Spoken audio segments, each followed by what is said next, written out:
Welcome back नाजरीन। Short term kidnapping की दास्तानें इस शहर के अंदर नई नहीं हैं। कुरंगी के इलाके के अंदर शॉर्ट टर्म किडनैपिंग का एक वाक़या सामने आया है, जिसके अंदर कुछ सीसीटीवी फुटेजेस सामने आई हैं, जिसके अंदर पुलिस वर्दी में मलबूस अफराद जो हैं वो अगवा करते हैं और फिर मगवी की फैमिली से रकम का तकाजा किया जाता है। जब फैमिली पैसे दे देती है तो छोड़ दिया जाता है।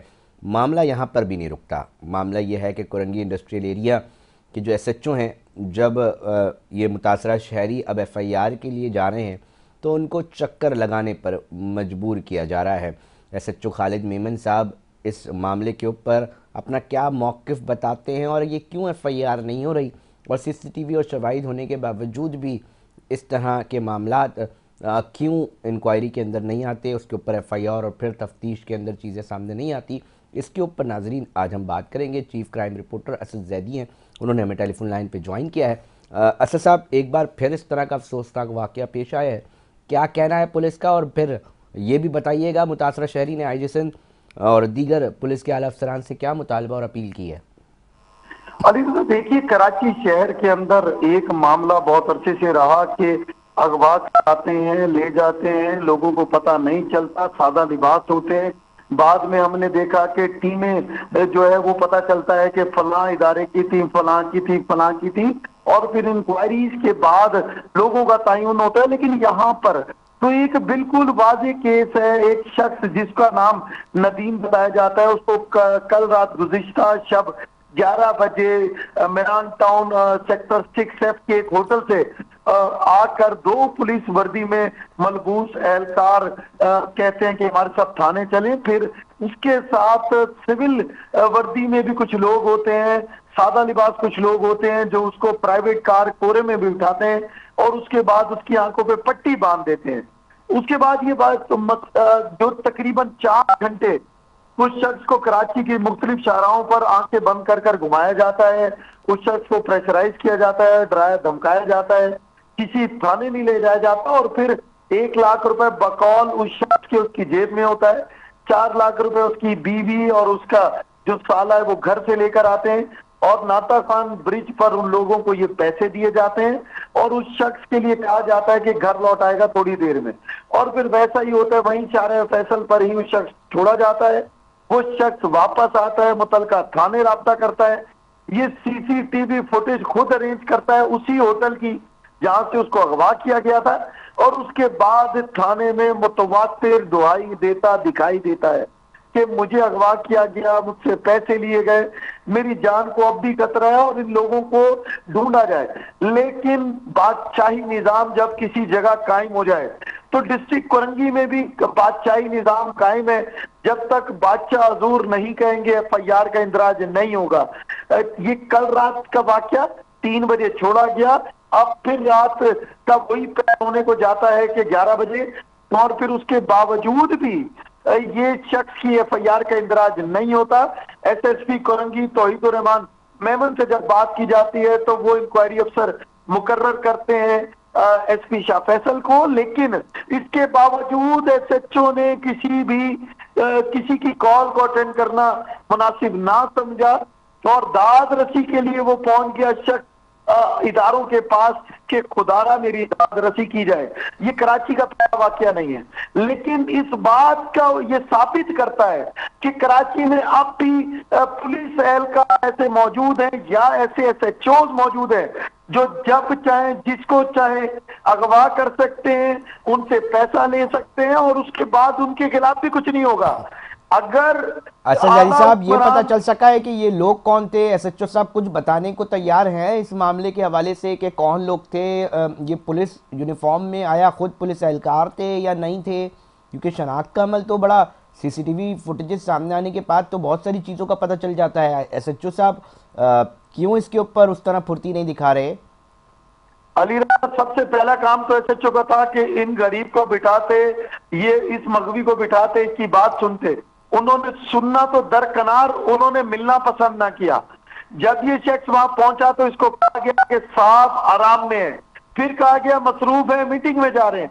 फिर मुतवातिर जब ये शख्स से 12 घंटे कोई कार्रवाई ना हुई तो फिर मजबूरन मीडिया को हेल्प करनी पड़ी। उसके बाद ये एप्लीकेशन जो हमारी स्क्रीनों पर मौजूद है, ऑन रिकॉर्ड मौजूद है, ये एप्लीकेशन रिसीव हुई। लेकिन उसके बाद भी साहब के बादशाह के तख्त पर कोई ऐसी नागवार बात ना गुजरी और बादशाह हजूर ने उस शख्स को बुलाकर मिलना पसंद ना किया, ना किसी ड्यूटी ऑफिसर अच्छा, की ड्यूटी लगाई। असद जई साहब, अक्सर व बेशतर ये शिकायत सामने आती हैं कि जी एसएचओ की प्राइवेट टीम्स जो है वो काम करती है थानों के अंदर।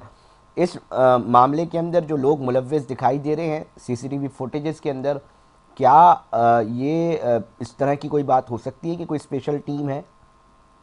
सबसे पहले तो ये एडिशनल आईजी कराची के लिए सबसे बड़ा अलमिया ये है कि वो जब बात करते हैं तो वो लोगों पर उंगली वो भी उठाते दिखाई देते हैं कि फलां ने ये किया। लेकिन क्या इस तरह की वारदातों के बाद उनके पास कोई जवाब मौजूद है कि ऐसे अफसरान कैसे तैनात हुए? दूसरी बात, डीआईजी असफर मैसर जब सुबह से मीडिया पर ये रिपोर्ट चल रही है तो उन्होंने क्या नोटिस किया? कराची के अंदर अब भी ऐसी स्पेशल पार्टी जिसके अंदर इस तरह सादा लिबास में लोगों को अगवा किया जा रहा है वो मौजूद। तीसरे, एसएसपी कोरंगी जिनके कान पर जूं ना रेंगी और उन्होंने उस शख्स को बुलाना पसंद ना किया। चौथे, वो स्पेशल के एहलकार जो थाने में मौजूद हैं, एसएचओ बेनियाजी दिखा रहे हैं तो बाकी अफसरान सो चुके हैं। इस तरह के वाकयात इस बात को साबित करते हैं कि कराची शहर में अभी शॉर्ट टर्म किडनैपिंग के अंदर पुलिस के एहलकार शामिल हैं। अगर नहीं है अच्छा, तो पुलिस असद क्यों साहब ये फुर्ती भी दिखाई देती बताइएगा नहीं? कि जब मगवी को उठाया गया, इस तरह लेकर जाया गया, तो क्या डिमांड्स की जा रही थी और क्या हिरासा किया जा रहा था? क्या इल्ज़ाम के कोई क्या बात की जा रही थी कि भैया किस इल्ज़ाम में फंसा देंगे, या क्या उससे बातचीत की? मुतासरा शहरी ने बताया कुछ?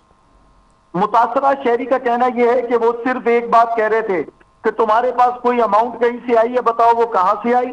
हमें तुमसे 10 लाख रुपए, जो उसका बयान हमारे पास स्क्रीन पे भी मौजूद है, हमारे ऑन रिकॉर्ड मौजूद है कि 10 लाख रुपए चाहिए हमें, अगर 10 नहीं दोगे तो मार देंगे। बकौल मुखबिर जब उसने ये देखा कि अब उसकी जान नहीं बच सकती और 4 घंटे से ज्यादा, यानी जब उसने उसकी आंखों से पट्टी हटी तो उसने वक्त देखा कि उसको 4 घंटे से ज्यादा इस शहर की सड़कों पर घुमाया गया। यहाँ पर हजारों सीसीटीवी फुटेजेस मिल जाएंगी। यहाँ पर हमारे पास इंडस्ट्रियल एरिया में बहुत सारे कैमरे लगे हैं, लेकिन हम सिर्फ इंतजार करते हैं कि कभी जब किसी की लाश मिले तो उसके बाद तहकीकात करें। ये कल रात को भी एक लाश मिलती है इसी कोरंगी इंडस्ट्रियल एरिया थाने के दूध से। इसी कोरंगी इंडस्ट्रियल एरिया थाने के एसएचओ साहब को ये पता ही नहीं कि उस शख्स गरीब के साथ हुआ क्या, जबकि वहां पर कुरंगी इंडस्ट्रियल एरिया थाने की कॉजवे पर चौकी मौजूद है। लेकिन फिर वो बेनियाजी दिखाई गई। एक शख्स की गोली लगी लाश मिलती है, मोटरसाइकिल मिलता है, एसएचओ साहब मुर्गों की लड़ाई देखने चले जाते हैं। ये कराची शहर के अंदर जब तक अफसरान का जोर और अवाम की बेबसी रहेगी, लोग अगवा भी होते रहेंगे और अफसरान सिर्फ ये कहते दिखाई देंगे हमने लगा दी इंक्वायरी। अब इंक्वायरी, इससे पहले भी इंक्वायरियां लगाई गई। इसी डिस्ट्रिक्ट कोरंगी के अंदर इंक्वायरी रिपोर्ट 7 दिन का आ गया। 14 दिन गुजरने के बावजूद अब तक कोई इंक्वायरी रिपोर्ट सामने नहीं आई। अफसरान वहीं पर जमान। लगता यूं है कि मेरी जेब गर्म करो, मैं कर दूंगा हर काम, नहीं करोगे जेब गर्म तो यही होगा तुम्हारा अंजाम। ये तमाम चीजें शहर में चल रही हैं। आला अफसरान अगर बेबस अच्छा, हैं असद किसी साहब, आपने वजह भी से, तो एसएचओ यकीनी तौर पे जराइम को रोकने के लिए अपनी तवानाई सर्व करते हैं ना, मुख्तलिफ जगहों पे जाते हैं, रेड्स करते हैं। पर्टिकुलरली इस मामले के ऊपर एफआईआर में ताखीरी क्यों हो रही है, क्या वजह समझते हैं आप? आप अब तक ये देख लीजिए कि अब तक एसएचओ इस एफआईआर को काटने में रिलेक्टेंट है। ताखीरी हर बार क्यों है? क्या वो लोग इनके थे, या ये उन लोगों को जानते थे, या फिर जिस शख्स से पैसे लिए गए उस शख्स के लिए कोई बात इनके जहन में थी, या फिर ये सब कुछ जानते बूझते ये जानते हैं कि गरीब शहरी कहां तक जा सकेगा, उसकी अप्रोच कहां तक है। मीडिया की रिपोर्ट के बावजूद एक शख्स दर दर की ठोकरें खाए, उसके बावजूद एसएचओ को कुछ समझना है तो आप क्या कर सकते हैं? यही कर सकते हैं अब कि आखिरी दुआई मुतालबा देंगे क्या है और शहरी वो की जानिब से? क्या उसने अदालत का रुख किया है? क्योंकि हम ये देखते हैं कि जब भी इस तरह के वाकयात आते हैं और पुलिस नहीं काटती तो 22 से अदालत में लगाई जाती है। क्या शहरी ने 22 की तरफ रुख किया है, या मामला किस तरफ है? थोड़ा सा सवाल से बताइएगा, आज क्या मुतालबा किया अली जा रहा रजा है? वो जी देखिए अली रजा, आज तो सारा दिन वो थाने बैठे रहे। रात का वाकया है और आज की सुबह 3 बजे 3 AM को वो बताते हैं कि मुझे छोड़ा गया। तो अब कल छुट्टी के बाद वो जाएंगे, लेकिन क्या आखिरी जो हल है वो अदालत रह गई है? तो एसएचओ क्यों बैठे हुए हैं यहाँ? तो फिर ये पुलिस का निजाम क्यों है? और तो थोड़ा सा फिर ये भी अदालत बता को दीजिएगा फैसले कि कर लेने कितने दें। पैसे देके छोड़ा गया इनको, जब 4 घंटे से ये मूव कर रहे थे? सीसीटीवी आई हैं कुछ, यकीनी तौर पर और भी होंगी। जो बयान मुगवी ने दिया उनके मुताबिक 1 लाख उनकी जेब में थे, 4 लाख रुपए उनकी बीवी और साला लेकर आए, उन्हीं के नंबर से उनके घर पर बात कराई जाती रही। हमारे पास सीसीटीवी फुटेजेस हमारी स्क्रीन पे मौजूद है, किस अंदाज से होटल से उठाया जा रहा है, किस अंदाज से गाड़ी में ले जाया ठीक। जा रहा है, किस अंदाज से 125 के साथ है। उसके बाद भी खालिद मेमन के कान पर जूं नहीं रंगी। उनका और कहना है एफआईआर मैं भी ताहाल मेमन, नहीं कट पा रही। बहुत शुक्रिया असद मैं जैदी भी मेमन। तफसीलात। हाँ जी असद साहब, बहुत शुक्रिया असद जैदी तफसीलात से आगाह कर रहे थे। नाजरीन, एक वाक़या हुआ है और शॉर्ट टर्म किडनैपिंग के मुख्तलिफ वाक़यात माजी में भी रिपोर्ट होते आए हैं। इस तरह के वाक़यात की शफाफ इंक्वायरी बेहद ज़रूरी है, और जब इंक्वायरियाँ होती हैं, मुकदमात होते हैं, तो इन्वेस्टिगेशन में जाने के बाद चीज़ें मज़ीद सामने आती हैं। मगर अगर मामला जो है वो थाने के अंदर एफआईआर भी नहीं कटे तो मशकूक हो जाता है, और फिर एसएचओ की एक अहम मामले के ऊपर जो है वो सवाल उठना शुरू हो जाते हैं। यकीनी तौर पे खालिद मेमन इस अपनी पोजीशन को जो है वो ठीक करेंगे और बताएंगे आवाम को कि आखिर क्या वजूहात है। नाजरीन, प्रोग्राम में जुड़े रहिएगा। एक अहम स्टोरी है, एक सनतकार के घर में डकैती का वाक़या पेश आया डिस्ट्रिक्ट सेंट्रल में, उस पर बात करेंगे किस तरह डकैती हुई और क्या चीज़ सामने आ रही है। हमारे साथ जुड़े रहिएगा। वक्त हुआ एक ब्रेक का, ब्रेक पे जा रहे हैं, फौरी वापस आते हैं।